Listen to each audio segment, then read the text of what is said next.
할렐루야. 예수 그리스도예요.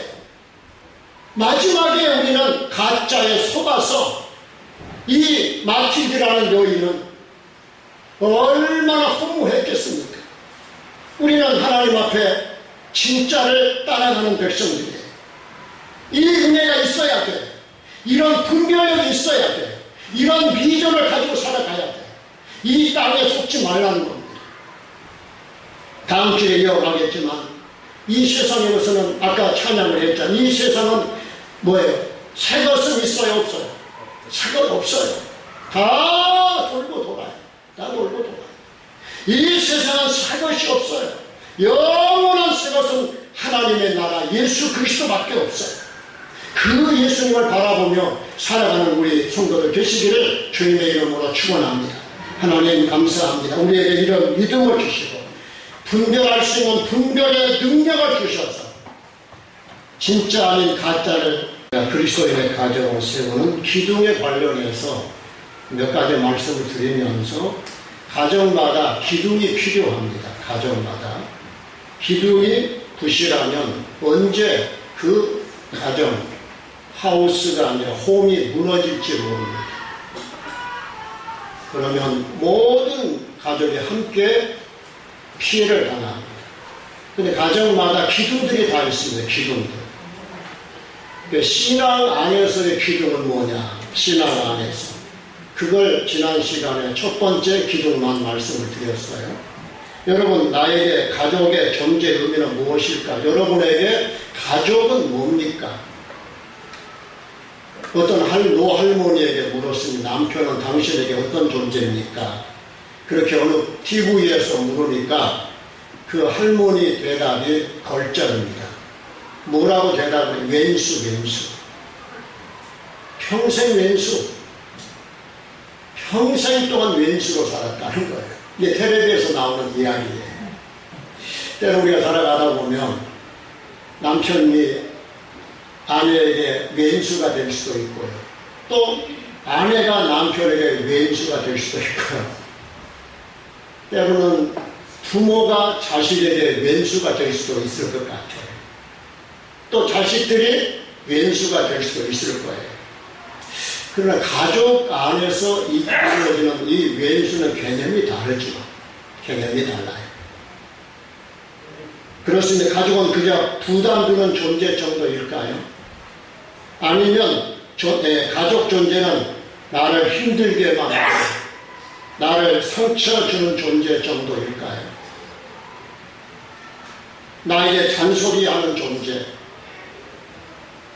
나의 삶을 억압하는 존재, 나의 길을 가로막고 있는 존재 정도일까요? 나를 통제하고 나를 억압하고 나에게 잔소리하는 존재, 때로는 그렇게 느껴질 수 있을 거예요. 나도 누구에게인가 그렇게 할 수 있을 거예요. 그러나 성도 여러분, 어느 정도 그런 존재일 수 있습니다. 때로는 어머니가 너무 나에게 잔소리를 할 수 있을 거예요.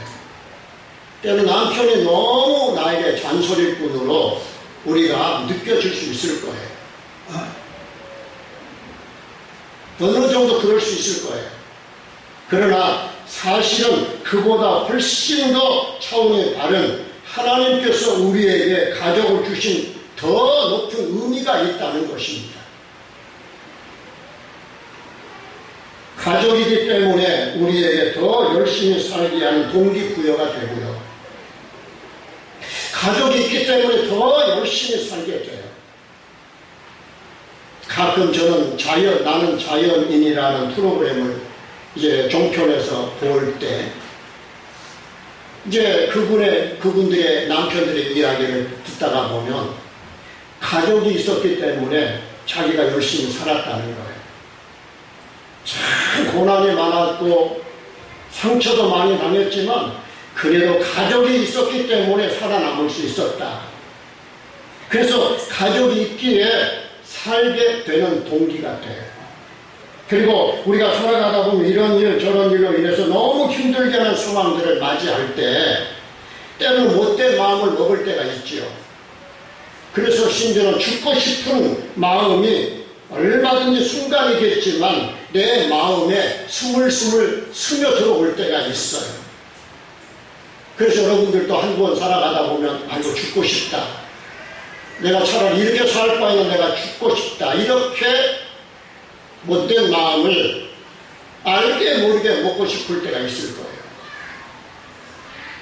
그러나 그럴 때 내가 자식 새끼가 있으니 나에게 부모님이 계시는데 나에게 아내가 있고 나에게 남편이 있고 나에게 형제가 있는데 나를 위해서 기도해 주시는 목사님이 계시고 장로님들이 계시고 우리 권사님들 멀쩡하게 나를 위하여 기도해 주시는 권사님들이 계시는데 그런 마음 먹으면 안 되지. 그런 마음 먹으면 안 되지 하고 다시 삶의 끈을 가잡게 만들어주는 힘이 뭐냐면 가족 존재의 의미라는 것입니다. 네. 저는 전적으로 동의를 해요. 가족이 있기 때문에 열심히 살 수밖에 없어요. 가족이 있기 때문에 이른 아침부터 새벽같이 일어나서 늦게까지 일할 수밖에 없어요. 가족 때문에 그래요. 가족 때문에. 그러니 여러분, 저와 여러분에게 가족은 내 삶 자체라는 것 아니겠습니까? 사실 저나 여러분이 힘든 시절, 힘들 때, 힘든 상황이 얼마나 많았겠습니까? 여러분에게만 있겠습니까? 저에게도 있습니다. 여러분에게도 있어요. 앞으로 또 얼마든지 어려운 고비가 있을 수 있어요. 그러나 믿는 것은 우리에게 가족이 있기 때문에, 우리에게 자식 새끼가 있기 때문에, 우리에게 부모가 있기 때문에, 우리에게 형제가 있기 때문에 나에게 나를 위해서 날마다 시로때로 내가 알게 모르게 나를 위하여 기도해주는 목사가 있고 장로님들이 있고 권사님들이 있기 때문에 우리는 우리의 삶을 함부로 내던지지 못합니다. 그런데 그럼에도 불구하고 오늘 여기까지 살아온 것은 먼저 하나님의 은혜였고, 그리고 예수님 만남이고 교회 만남이고, 두 번째 우리 가족들이 계시기 때문에, 여러분의 가족이 있기 때문에 우리가 살아남을 수 있어. 앞으로도 살아갈 것입니다. 할렐루야. 정연이, 최정연,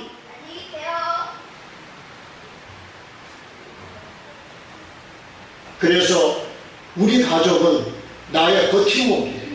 우리 삶의 버팀목이에요. 이처럼 가족들은 삶이 서로 이렇게 저렇게 얽혀 있어서 서로 지탱을 해줘요. 그래서 가족은 우리 삶의 뿌리예요. 뿌리. 이 사람이 나를 지탱해주고 저 사람이 나를 지탱해주고, 우리 부모님이 나를 지탱해주고 우리 형제들이 나를 지탱해주고 내 아내가 나를 지탱해주고 내 남편이 나를 지탱해주고 때로는 자식들이 나를 지탱해주는 그런 얽혀있는 관계가 우리 가족관계예요. 서로 붙들어줍니다. 서로 일어서게도 해주고 때로는 어떤 때는 상처도 주지요. 자식이 부모에게 상처를 받을 수도 있죠. 또 자식에게 부모가 상처를 받을 수도 있죠. 그러면서 내가 잘못했지, 내가 나쁜 놈이지, 내가 미쳤지 하고 자신을 회개하게 하죠. 그러면서 서로 치료합니다. 서로 회복을 나누는 공동체가 바로 이 가족 공동체라는 것이에요. 그래서 하나님은 우리에게 가족을 우리에게 주신 목적이 바로 이것입니다. 여러 가지가 있지만, 그런데 안타까운 것은 이단들은 가족을 해체시켜요. 이단 종교들, 이단 기독교를 빙자한 이단들은 우리를 유혹해서 우리 가족을 해체를 시켜요. 가족을 무너지게 만들어요. 그래서 이단들은 못된 것이에요. 그래서 교회를 아무데나 가서는 안 된다고 말을 해요.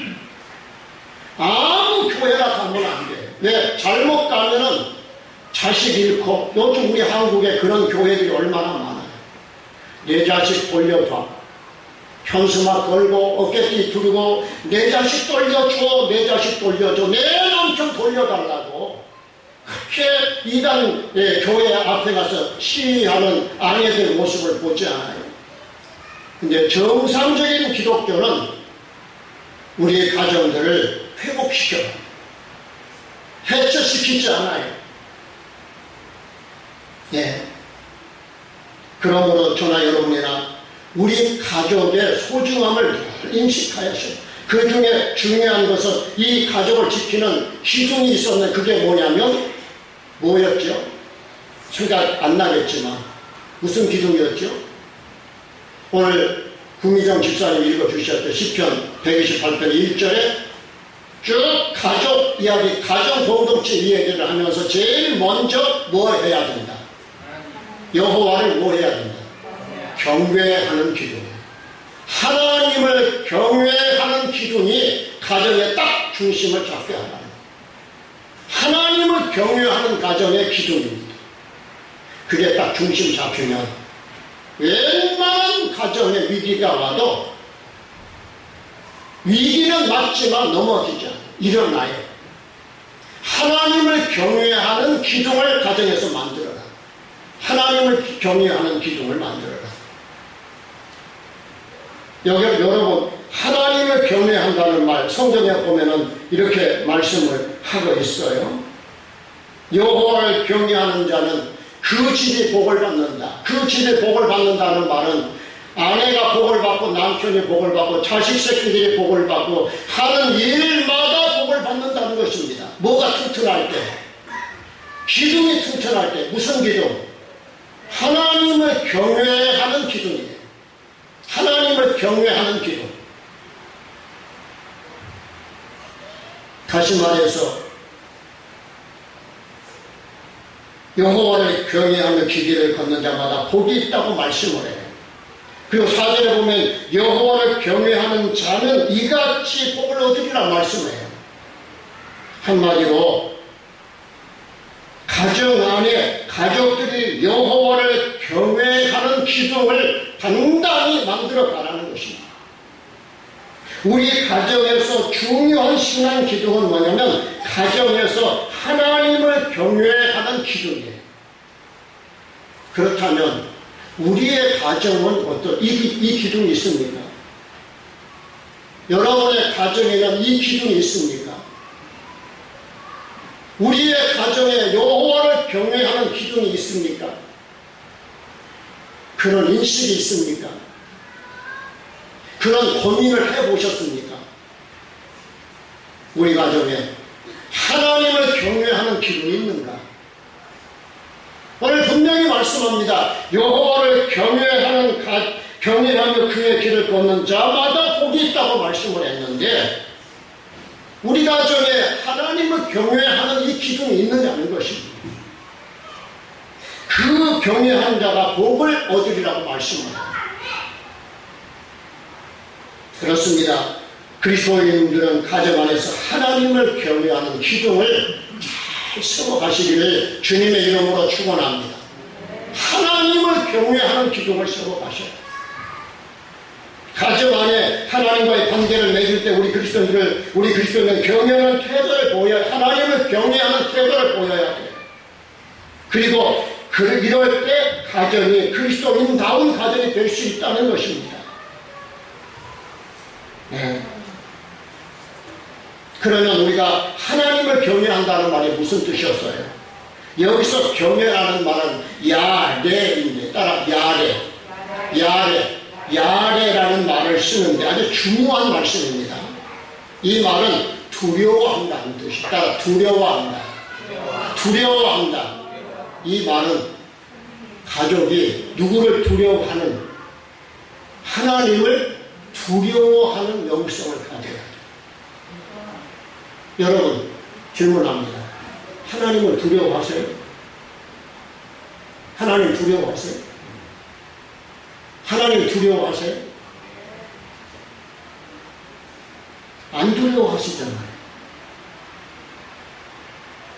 검사가 두렵습니까? 하나님이 두렵습니까? 따라합시다. 목사님. 말 같은 말을 하세요. 검사가 두렵죠. 뭐가 하나님이 두려워요. 검사는 두려워해요. 하나님 안 두려워해요. 우리가 하나님을 믿는다고 하면서도 하나님 절대로 안 두려워합니다. 하나님을 우리가 두려워한다면 이렇게는 안 살 거예요. 이렇게는 못 살 거예요. 제가 한때 세무서가 얼마나 두려웠는지 몰라요. 세무서. 세무서에서 뭔가 날아오면 가슴 철렁해. 왜? 한때 우리 교회 저 체육관 또 우리 교회 소유 아니에요. 그걸 살 때 이게 신고를 잘못해가지고 세무서에서 그냥 몰라서 그래요. 몰라서. 저도 모르고 우리 장로님들도 모르고 아무도 몰랐어요. 신고할 때 그걸 이제 이렇게 법적 절차를 따라 신고를 해야 돼. 그걸 모르고 신고를 해가지고 뭐라고 하나요? 그걸 과태료가 거의 한 1,몇백만 나왔어요. 이게 그냥 오래된 얘기예요. 오래된 얘기예요. 지금도 세무서에 대한 트라우마가 있어요.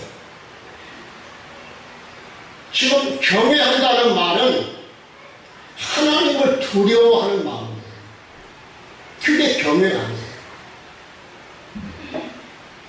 그런데 그 두려움의 공포스러운 대상에 대한 감정적 반응이 아니에요. 그냥 인격적으로 존경하는 대상을 높이는 마음을 말해요. 그래서 이 말은 예배와 연관해서 사용해요. 예배할 때 우리는 어떻게 경외하는 마음으로 예배를 해야 합니다. 경외하는 마음. 여러분 예배할 때 예배자가 하나님을 두려워하는 마음이 없으면 그 예배가 어떻게 될까요?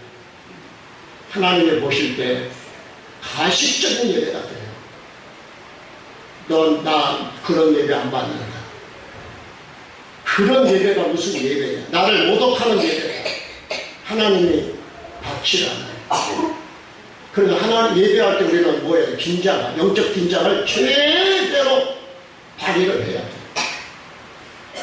영적으로 하나님을 두려워하는 마음, 그러니까 인격적으로 하나님의 대상을 높이는 마음으로 하나님 앞에 나가는 예배가 되어야 된다는 거예요. 할렐루야. 할렐루야.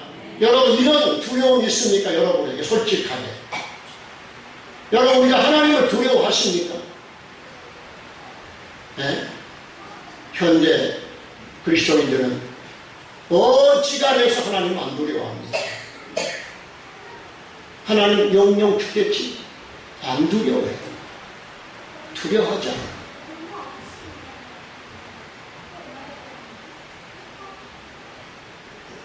하나님을 어려워하면서도 하나님을 가장 높여드리는 태도, 이게 예의를 다하는 태도, 이게 경외합니다.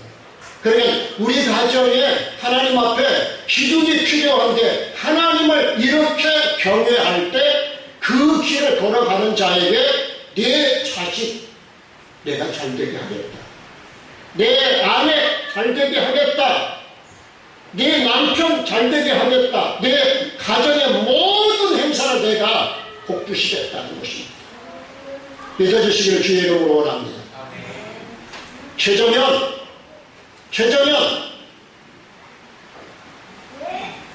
체육관에 가노라.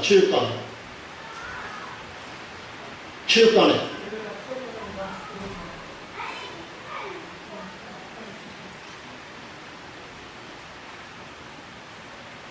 그래서 우리들이 하나님을 경외하는 기둥으로 우리 가정을 만들어갈 때 후속적으로 주시는 복이 이 시편 128편 1절부터 6절의 말씀이에요. 후속적으로 오는 축복이에요. 이 교회는 하나님을 경외하는 훈련을 시키는 곳이에요. 하나님. 구약시대 서기관들에 대해서 공부를 할 때 경외라는 뜻이 무엇인가 하면은 구약시대는 아직 인쇄술이 발명되기 전이었는데 그 성경은 전부 손으로 필사를 했습니다. 그런데 이 일을 당시에는 서기관들이 다 했어요. 그런데 서기관들이 성경을 쓸 때 반드시 지키는 원칙이 있었다고 말씀을 드렸어요. 성경 필사를 하다가 여호와라는 단어가 딱 나오면 이렇게 먼저 일단 자신의 몸을 뭐 했다? 씻었어요. 자신의 몸을 씻었어요. 누구의 이름이 나올 때? 하나님이라는 이름이 나올 때. 먼저 성경을 필사하다가 하나님이라는 이름이 나오면 놓고 필기대를 놓고 나가서 자기 몸을 다 샤워를 하고 와서 썼어요. 정결의식을 한 겁니다. 그만큼 하나님에 대한 이름을 하나님에 대해서 경외감을 가졌다는 거예요. 구약에는 하나님을 함부로 부르질 않았어요. 두 번째는 뭐냐면 쓰던 필기구를 새 것으로 바꿔서 썼다고 해요. 지금까지 쓰던 필기구를 다 내려놓고 새 필기도구를 가지고 썼다는 겁니다. 만일 여호와라는 글을 쓰다가 잘못 쓰면 처음부터 다시 썼어요. 그런데 여호와라는 단어가 구약 성경에는 6823번 나오는데 성경을 한번 쓰다가 쓰려면 6823번을 목욕을 해야 돼요. 목욕을. 그만큼 서기관들은 하나님의 이름을 존귀하게 여겼다는 거예요. 경외하면서 여겼다는 거예요. 이게 바로 뭐냐면 여호와 경외 자세예요. 사랑하시는 여러분, 우리는 하나님을 믿는다고 하지만 하나님에 대한 경외함이 너무 허약해요. 우리가 무당들에게 점을 치러 갈 때도 뭐 하고 가지요? 무당들에게 점을 치러 갈 때도 뭐 하고 가요? 목욕 제계를 하고 가요.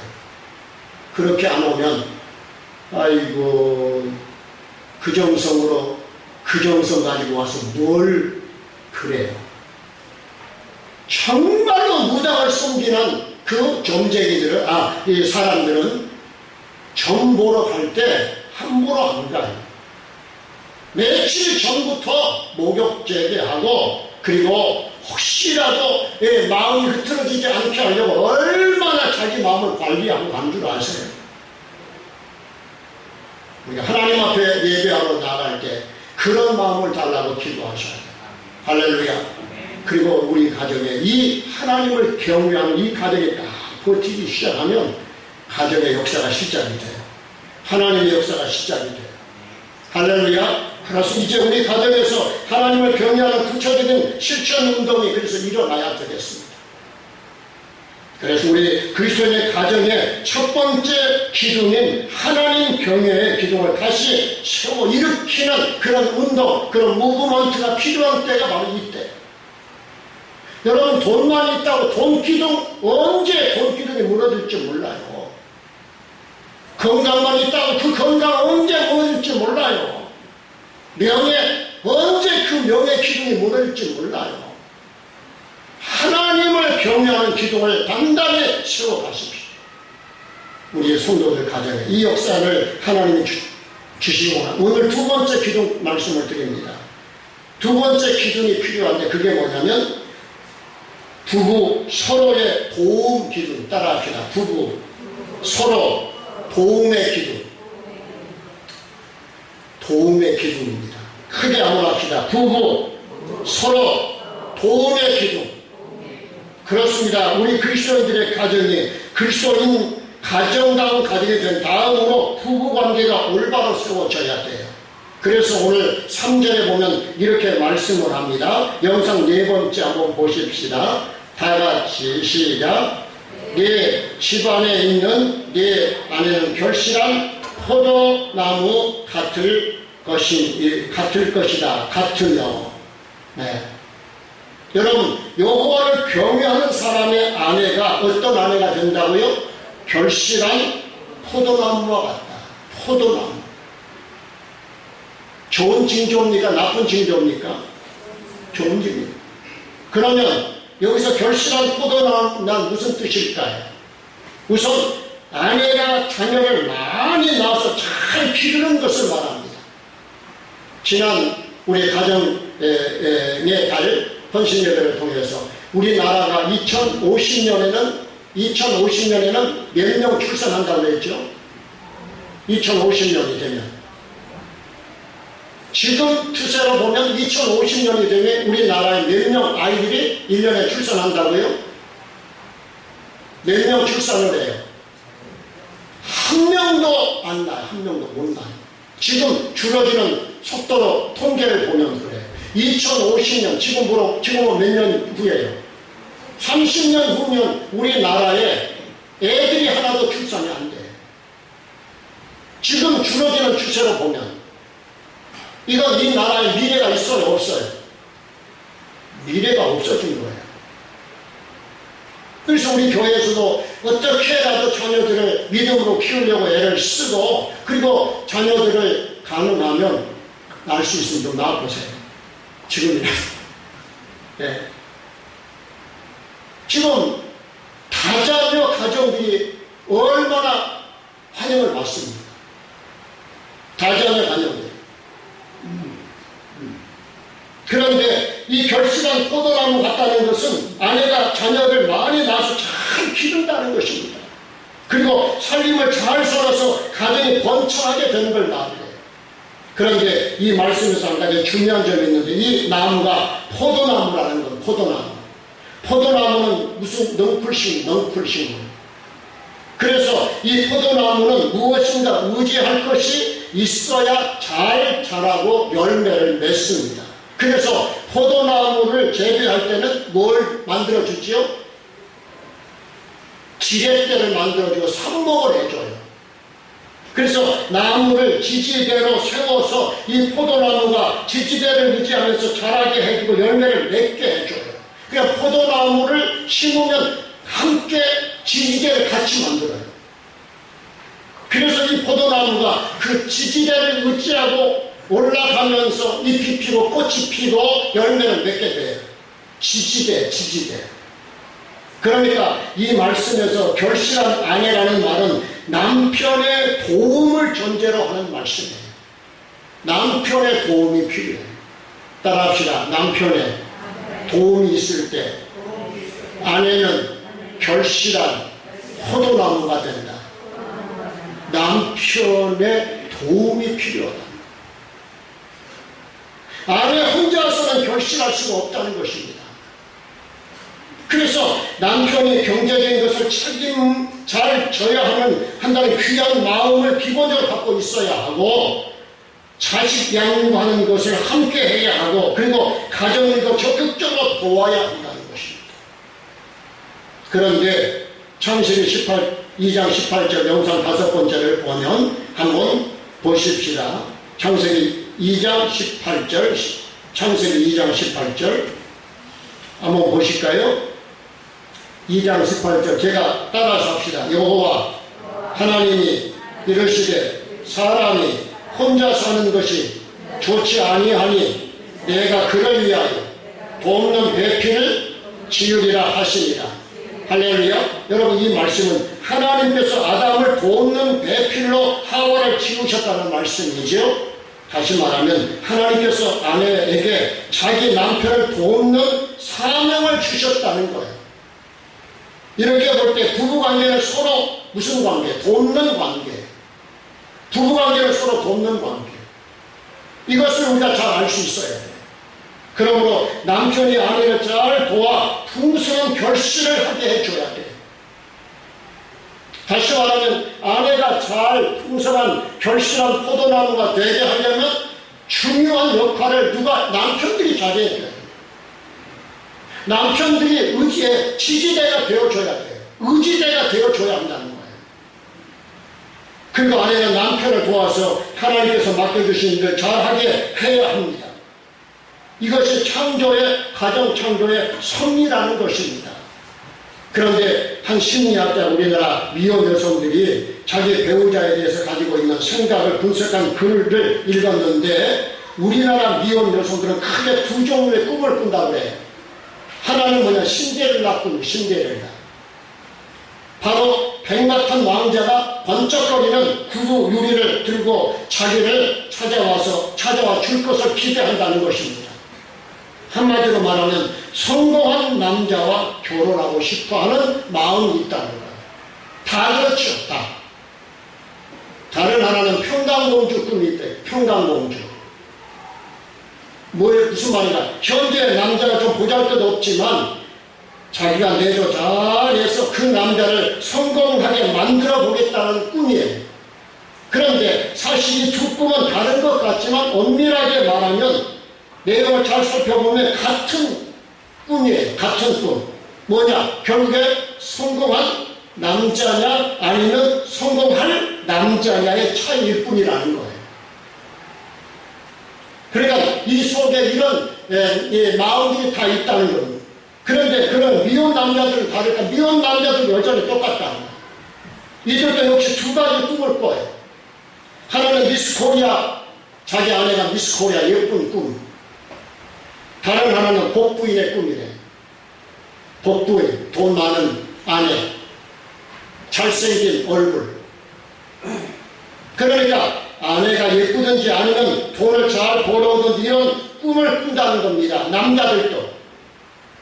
이런 미혼 여성이나 미혼 남자들이 꾸는 꿈은 역시 한 가지 점에서 공통점을 가지고 있다는 거죠. 그것은 바로 여성들은 남성의 도움을 받겠다는 것이고 남자들도 역시 누구의 도움을? 여자의 도움을 받겠다는 것입니다. 서로 도움을 받고 싶어하는 심리가 모든 사람에게는 다 깔려 있다는 거예요. 여러분, 여러분의 남편이 돈 많이 벌어왔으면 좋겠습니까? 돈 못 벌어오는 게 좋겠습니까? 솔직하게 말해봐요. 돈 많이 벌어오면 어디 좋아요? 또 여러분의 아내가 잘생겼으면 좋겠어요? 안 잘생겼으면 좋겠어요? 예? 솔직히 잘생겼으면 예쁘면 얼마나 좋아요? 저에게도 그런 마음이 있을까 없을까요? 우리 집사람이 돈 많이 벌어오면 싫어할까요? 미워할까요? 좋아요. 돈 많이 벌 때 있으면 난 돈 좀 벌어와요, 당신 뭐. 누구든지 그런 도움을 받고 싶어하는 욕심이 있다는 거예요.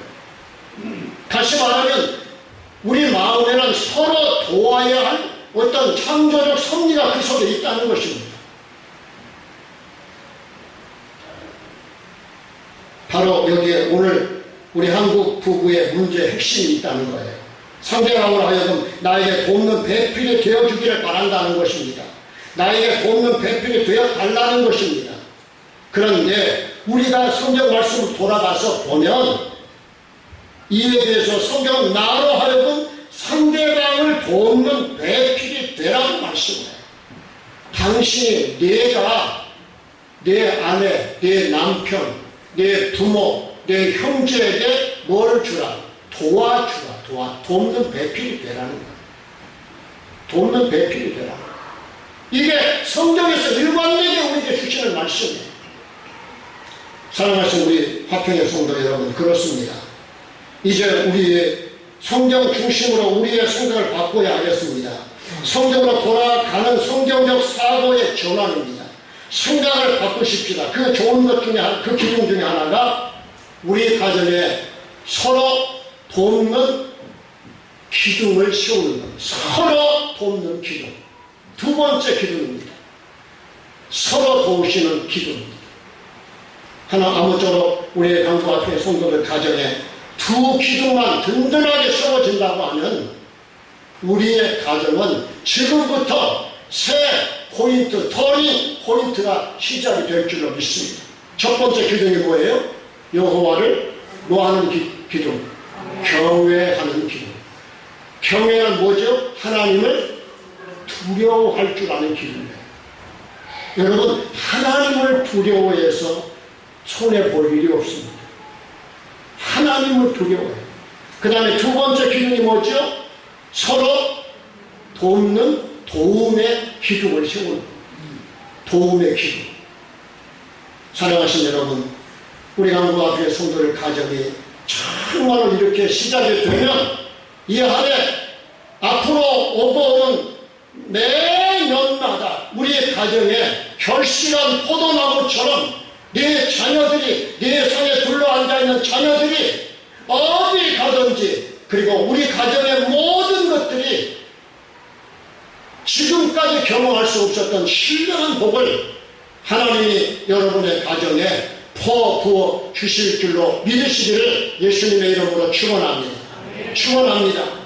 그리고 이 세상을 살아가다 보면 진짜가 있고 가짜가 있습니다. 이 세상에는 가짜와 진짜들이 함께 혼재되어 있습니다. 그러면 우리는 이 세상 사는 동안에 진짜와 가짜를 잘 분별할 줄 아는 믿음이 필요하고 분별력이 필요해요. 따라 이 세상은 진짜 같은 가짜가 있고 가짜 같은 진짜가 있다. 그러면 우리가 이걸 잘 분별할 수 있어야 돼요. 여러분, 프랑스의 유명한 소설가 모파상, 여러분 알죠? 이 작품 중에 단편소설인데 이분이 유명한 소설이 있어요. 그 무슨 소설이죠? 모파상의 무슨 소설? 모파상이 쓴 유년 중고등부 시절에 한 번쯤은 다 읽어보셨을 거예요. 무슨 책이에요? 뭐예요? CC에서 대답 안 하는 거예요? 목걸이라는 소설, 단편 소설. 저는 이거 우리 집에 올해 중고등부 때 상당히 자주 읽었어요. 이 단편 소설, 목걸이. 그런데 주인공이 뭐냐면 누구냐면 마틸드라는 미모의 여성인데 이 사람은 사치스러운 생활을 추구하는 여인이었어요.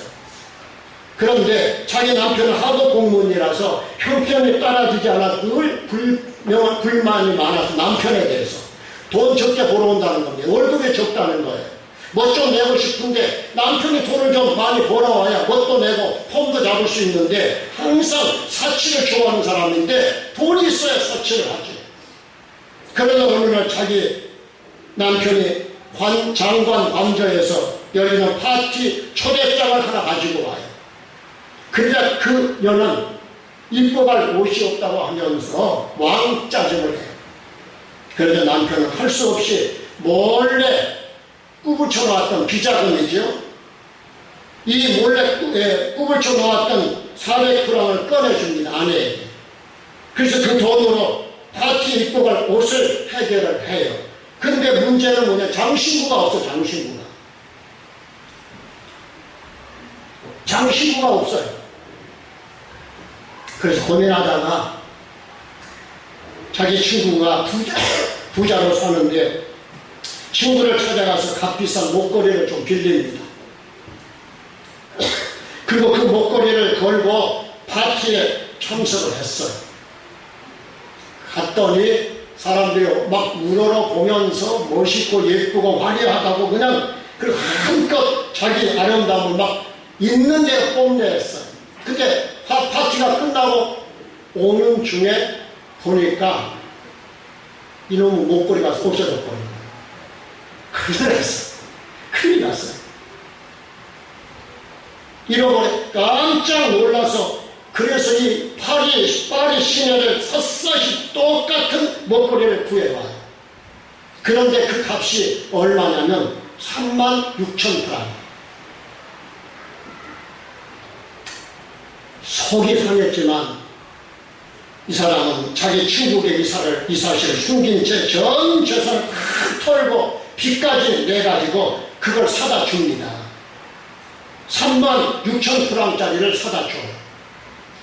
그 후에 그는 10년 동안 그 빚을 갚느라고 온갖 허들의 일을 하면서 죽을 고생을 하다가 박싹 늙어버려요. 10년 동안. 그러던 중에 큰 빚을 다 갚고 한시름 놓던 어느 날 길을 가다 우연히 그 친구를 길거리에서 만나요. 그리고 그제야 이제 홀가분한 마음을 가지고 그때 그 비밀을 털어놓아요. 근데 그 친구 입에서 나오는 말이 기가 막혀요. 친구 이야기를 딱 듣고 나서 그 친구가 뭐라고, 그거 500프랑짜리 짝퉁이야. 500프랑짜리 짝퉁. 아까 얼마에 샀다고 했죠? 36,000프랑 주고 산 그 값과 비교하면 이건 아무것도 아니에요. 500프랑짜리 짝퉁. 그 말을 들어 이 마틸드가 얼마나 기가 막혔겠어. 얼마나. 36,000프랑이 가지고 거액을 주고 사다가 주었더니 그게 겨우 500프랑짜리밖에 안 됐더라는 거예요. 그런데 이 소설은 빈 껍데기 가짜에 속아서 죽으라고 고생만 하다가 허무하게 끝나는 우리 인생을 풍자한 이야기가 바로 이 이야기예요. 그런데 의외로 적지 않은 사람 이렇게 우리 인생을 낭비하고 허비하며 살아가요. 지금도 여전히 그렇습니다. 지금도 여전히. 가짜에게 속아서 죽어가고 있어요. 가짜에게 속아서 우리가 살아갈 때가 얼마나 많은지 몰라요. 가짜에게. 그렇습니다. 이처럼 우리들이 자칫하면 이와 같이 가짜 행복을 향해서 전력을 다하다 나중에는 후에 낙심하게 된다는 경고를 하고 있는 거죠. 그렇다고 우리들이 남을 원망할 수도 없어요. 왜? 내가 스스로 속아서 살았기 때문에 그래요. 그런데 하나님의 말씀인 성경은 우리 이와 같이 우리 인생을 이렇게 어리석은 인생을 이렇게 경고를 합니다. 우리 한번 영상 잠언 14장 12절을 우리 한번 보십시다. 다 같이 시작. 어떤 길은 사람이 보기에 바르나 필경은 사망의 길. 다 같이 크게 합시다. 시작. 어떤 길은 사람이 보기에 바르나 필경은 사망의 길이니라. 이런 경우들이 얼마나 많은지 몰라요. 내가 보기에는 우리가 보기에는 바른 길 같은데 결국에는 그 길이 사망의 길, 망하는 길, 비천해지는 길이 있다는 거예요. 내가 보기에는 그 좋은 길 같고 옳은 길 같은데 착각해서는 안 된다는 겁니다. 어느 목회자 가정에서 있었던 이야기 하나 하고 오늘 말씀을 정리합니다. 어느 목회자 한 가정에서 이 근래에 있었던 이야기입니다. 어느 날 누구에게나 상품권 5장을 몇 달 전에 감사에게도 선물로 받았습니다. 보니까 5장인데 상당히 액수가 있어 보였습니다. 그래서 잘 그동안에 보관하고 있다가 생각하기를 남편 목사의 구두 하나 샀으면 좋겠다.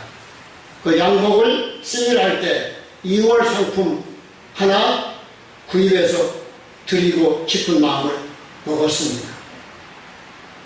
그런데 지난 주일 예배 드리고 일주 전에 주일 예배, 오후 예배, 저녁 예배 드리고 저녁 시간에 그동안에 잘 보관해 두었던 5장 상품권을 끄집어냈습니다.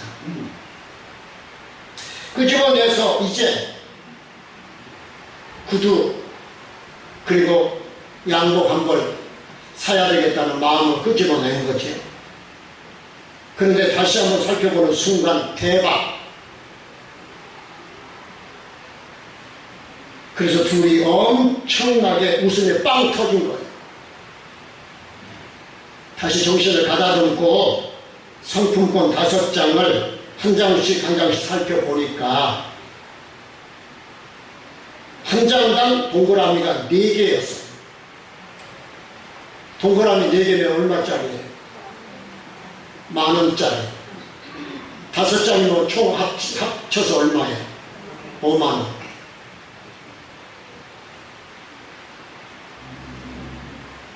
그런데 지금까지 한 장당 동그라미 4개가 아니라 동그라미 몇 개로? 5개로 알고 있었던 거예요. 5개. 여러분 5개와 4개는 차이가 엄청나지 않아요? 그죠? 4개면 5장이 얼마예요? 5만원. 동그라미가 5개면 5장이 얼마예요? 50만원. 50만원과 5만원은 어마어마한 차이 아닙니까? 응? 아마 여러분도 그런 경험 있을지 모르겠어요. 그러니까 동그라미를 5개로 착각을 하고 있었던 거예요. 착각을 하고 있었던 겁니다. 그래서 50만 원이면 구두 세일할 때 구두 한 켤레, 그리고 2월 양복 한 벌 정도는 구입할 수 있겠다 싶었던 거예요. 그런데 5만 원 하나의 그 가정의 해프닝으로 끝나고 그날 두 부부는 웃음이 빵 터지면서 행복하게 그 시간을 보냈습니다. 여러분, 이 가정이 바로 누구 가정이냐면 우리 가정에서 있었던 일입니다. 예. 지난 몇 주 전에. 무슨 말인가요? 지금 이 상황을 누구에게 불편하겠어요? 내가 착각했죠. 내가 잘못 본 거죠. 우리 아내가 잘못 본 거죠. 그 선물을 준 사람을 원망하겠습니까? 상품권을 원망하겠습니까? 내가 잘못 본 거예요. 내가 분별하지 못했던 거예요. 내가 올바로 보지 못했던 거예요. 그런데 무슨 말인가요? 우리가 이처럼 이 세상의 것들 중에는 우리로 하여금 착각을 해서 참과 가짜를 분별하지 못하고 살아갈 때가 우리가 생각보다 참 많다는 것을 우리가 여기서는 생각할 수 있다는 거예요. 여러분, 이 세상에는 가짜들이 너무 많아요. 그런데 그것에게 속지 말라는 겁니다. 오늘 본문의 내용이 그겁니다. 천국도 가짜 천국이 있고 진짜 천국이 있다는 겁니다. 그러니까 가짜 천국에 속지 말라는 거예요. 이 세상에는 천국 같은 가짜들이 얼마나 많은지 몰라요. 근데 우리 그리스도인들은 가짜 천국을 따라가 가짜 진주를 얼마나 허덕거리고 따라가고 있습니다. 오늘 이 마틸드와 같이 가짜를 사기 위해서 10년 동안 폭삭 다 늙어버린 거예요. 여러분, 우리 그리스도인들은 가짜를 따라가는 자들이 아니라 진짜를 따라가는데 그 진짜가 뭐냐면 예수 그리스도